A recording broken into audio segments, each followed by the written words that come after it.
Bonjour à tous, je suis Gilles Mancillon, je venais vous saluer aujourd'hui. L'Esprit m'informe que c'est important de continuer de discuter de ces choses.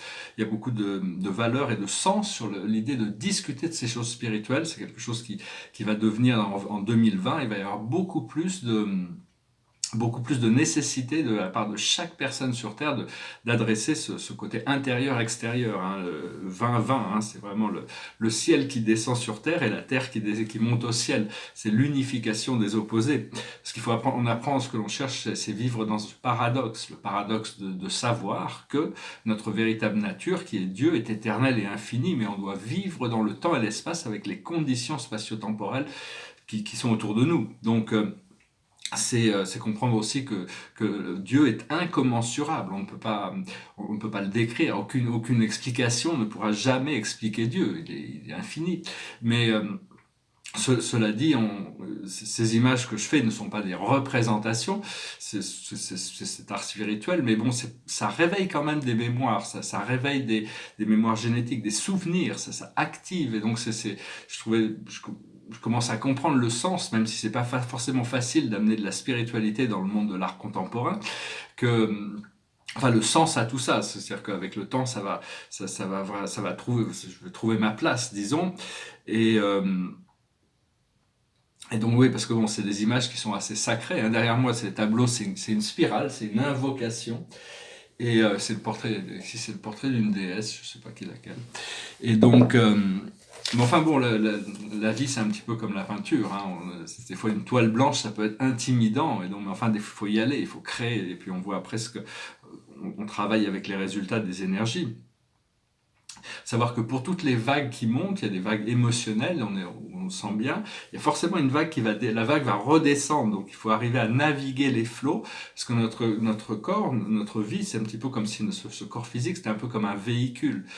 C'est un véhicule, on peut l'imaginer, notre mental se sert du physique comme un véhicule, comme une voiture par exemple, qui circule sur la Terre. C'est-à-dire que quand on est confortable dans une route confortable, on peut accélérer, sinon il vaut mieux aller lentement, parce que s'il y a un arbre devant, au moins le choc sera moins violent. Savoir quelles sont la nourriture que l'on donne à notre véhicule, quel genre de véhicule nous avons. Et dès qu'on passe dans le niveau émotionnel, c'est comme si on était sur un bateau. Et donc il y a toutes ces vagues et ces courants, quand les vents sont favorables, il faut apprendre à tisser les voiles, à monter les voiles et se servir du vent pour avancer. Et dès qu'on part dans l'émotionnel, c'est un petit peu comme si on était dans les airs, dans un avion. Éventuellement, on va découvrir ce véhicule, ce corps de lumière, et notre véhicule, on va transcender les émotions, le mental, et même l'astral, pour arriver à devenir, notre véhicule sera un véhicule universel où on pourra voyager dans tout l'univers. C'est l'unification du mental et de l'émotionnel on va continuer à travailler avec ça, parce que le mental et l'émotionnel sont intimement liés. Et donc, il y a tout cet ensemble de planètes, d'un point de vue astrologique, qui se réunissent en Capricorne. Un Capricorne, c'est la corne de l'abondance. C'était Zeus qui avait cassé la corne d'Amalthée et qu'il avait donnée aux nymphes quand il était jeune, qui le gardait. Et de cette corne, toute l'abondance de l'univers sortait de cette corne. Tout ce que l'on voulait sortait de cette corne. Et donc il y a Jupiter qui vient rentrer en Capricorne et qui est en conjonction avec le nœud du sud de la Lune, avec le passé. Et actuellement, il y a le Soleil va rencontrer Saturne et Pluton le 12 janvier. Donc il va y avoir cette grande conjonction. Hein. C'était ces choses qui se passent plusieurs centaines d'années pour que ces énergies s'alignent comme ça. Et ce que l'on cherche, c'est activer le côté droit du cerveau, qui est beaucoup plus créatif, tout en le faisant fonctionner avec la partie gauche de notre cerveau, lui est linéaire. Hein, c'est allier le cœur et l'esprit. Et se concentrer sur la carotte plutôt que sur le bâton, c'est-à-dire concentrer sur ce que l'on veut plutôt que ce que l'on ne veut pas, parce que de toute manière l'univers a un flot, on n'a pas le choix, on doit suivre le flot de l'univers. Et, euh, et donc, oui, c'est-à-dire que on sait que la nature du temps, le temps, c'est ce qui sépare, hein, c'est ce qui nous sépare des événements et des choses. Todd disait, le temps ne change pas, mais tous les êtres et les choses changent à travers le temps. C'est un petit peu comme si on avait ce meuble avec plein de tiroirs dedans, et ces tiroirs sont nos mémoires, et tout d'un coup, pouf, il y a une mémoire qui ressort, et donc c'est arrivé à compartimenter. Si quand tous les tiroirs sont fermés, on doit pouvoir contempler notre propre cache sans avoir besoin sans penser. Et à partir du moment où on peut commencer à les rechercher dans les tiroirs de notre mémoire. C'est le poète Dante qui avait dans la Nouvelle Vie, qui commence par cette idée qu'il va aller rechercher dans les tiroirs de sa mémoire cette histoire pour la raconter à cet autre poète, une histoire avec Béatrice. Et donc, on sait que la nature absolue du temps, c'est l'éternité. Et donc, on doit vivre dans ce paradoxe entre le fait de l'éternel infini et le linéaire fini, parce que tout est compartimenté dans la vie, et c'est cette compartimentation qui fait qu'il nous sépare de notre source, qui nous sépare de cet infini. Et cette compartimentation est voulue, c'est par dessein, mais enfin, disons, il faut au fur et à mesure, notre conscience dépasse ces voiles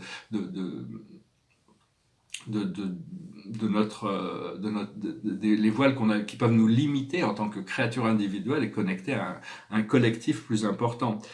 C'est parce la vie, c'est une histoire, elle se raconte, elle se révèle. Et donc, c'est une histoire, on se raconte une histoire à nous-mêmes et on raconte une histoire aux autres. Mais si on raconte toujours l'histoire du passé, c'est comme si on se préparait à répéter le passé. Donc, il faut essayer d'apprendre à raconter une histoire et se raconter une histoire qui est beaucoup plus en alignement avec ce que l'on désire vraiment, plutôt que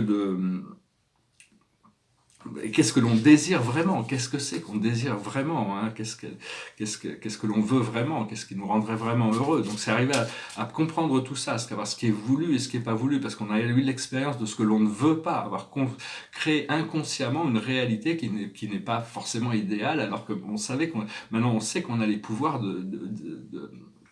d'arrondir les angles, de créer cette réalité harmonieuse avec l'aide l'aide de l'esprit, bien sûr.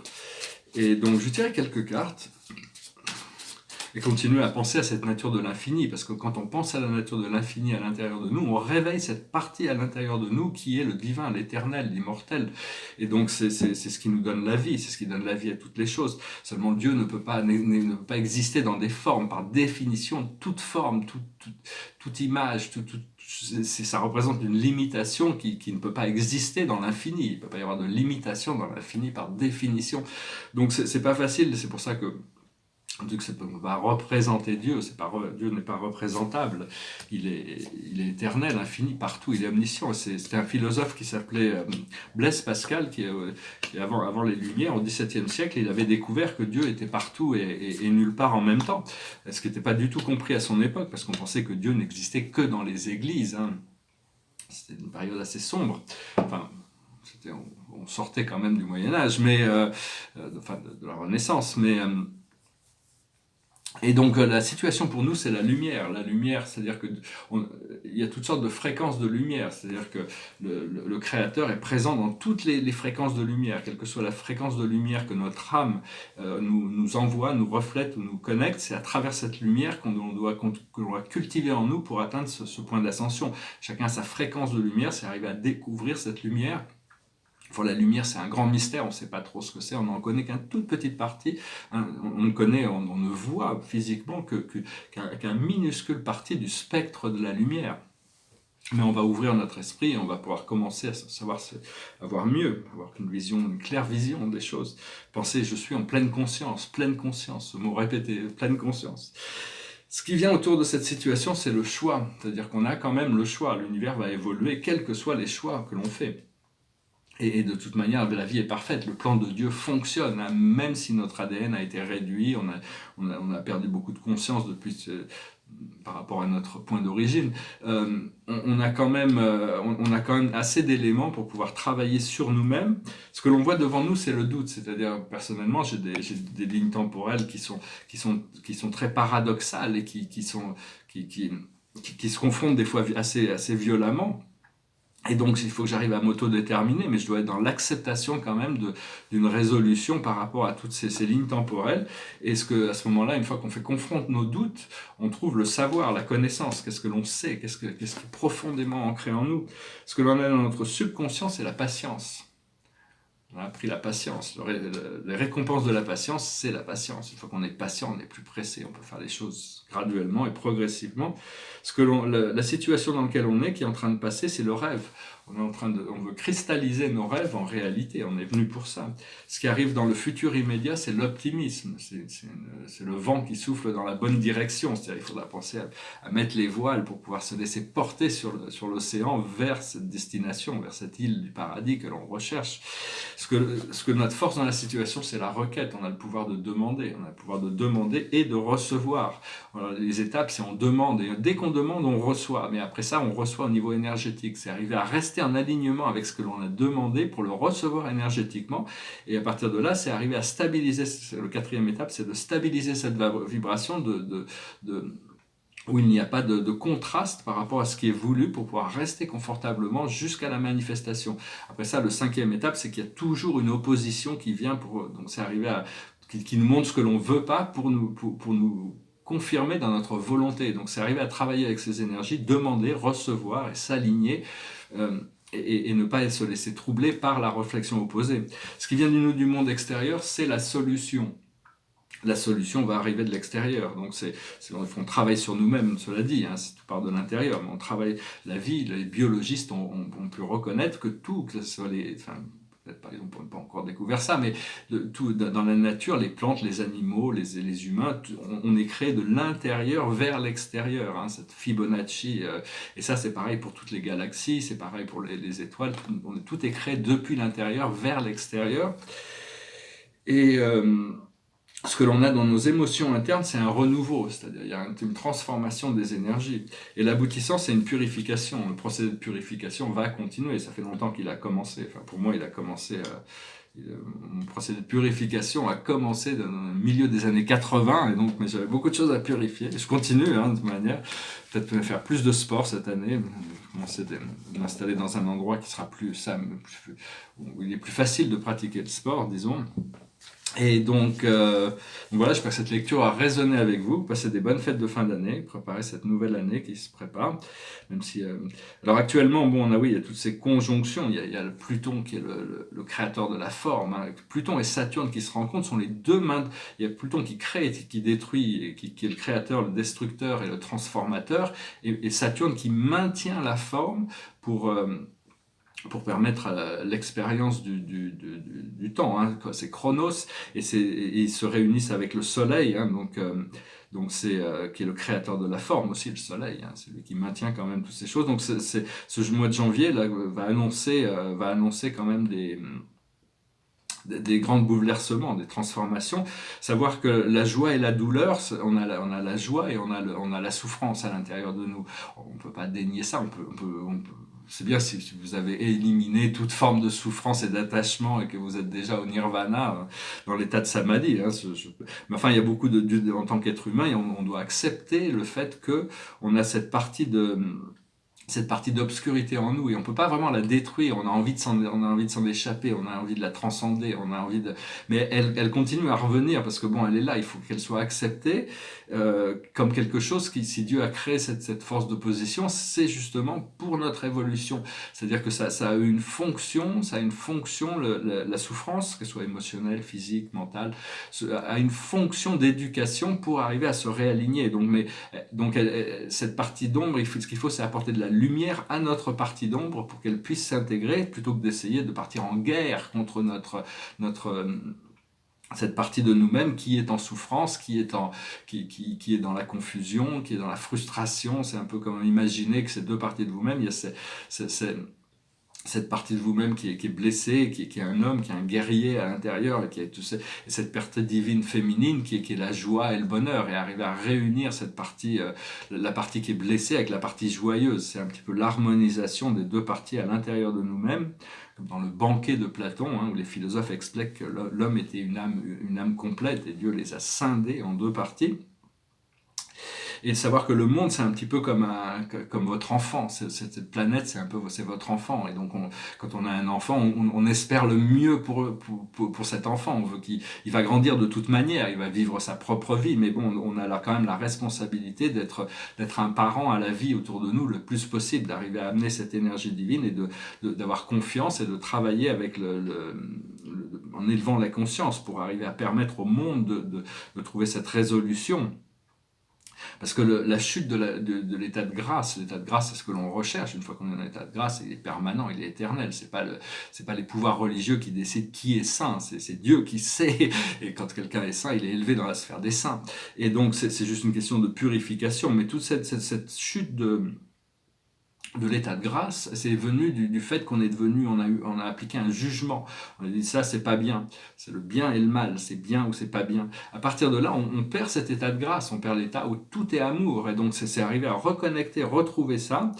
De partager des idées lumineuses aussi, et de ne pas donner de pouvoir émotionnel à des pensées négatives. Savoir que bon, un cœur qui est vraiment unifié avec Dieu, avec l'amour, avec la divinité, peut changer le monde. C'est la preuve Jésus, par exemple, le Christ. Même si la religion catholique n'est pas l'enseignement du Christ, un millénaire de tyrannie, on leur pardonne, mais bon, on leur pardonne les croisades, on leur pardonne l'Inquisition, on pardonne les conquistadors. Mais enfin bon, c'était un pouvoir politique, ça n'a rien à voir avec l'amour et la fraternité.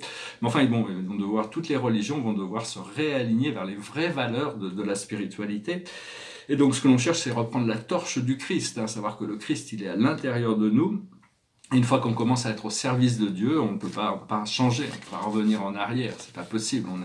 On est ancré dans cette voie et on va continuer jusqu'à notre retour. Donc voilà, j'espère que vous avez trouvé cette vidéo intéressante. Je venais vous saluer, je finis avec une chanson.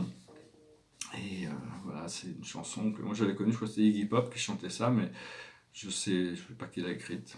C'est une chanson d'amour.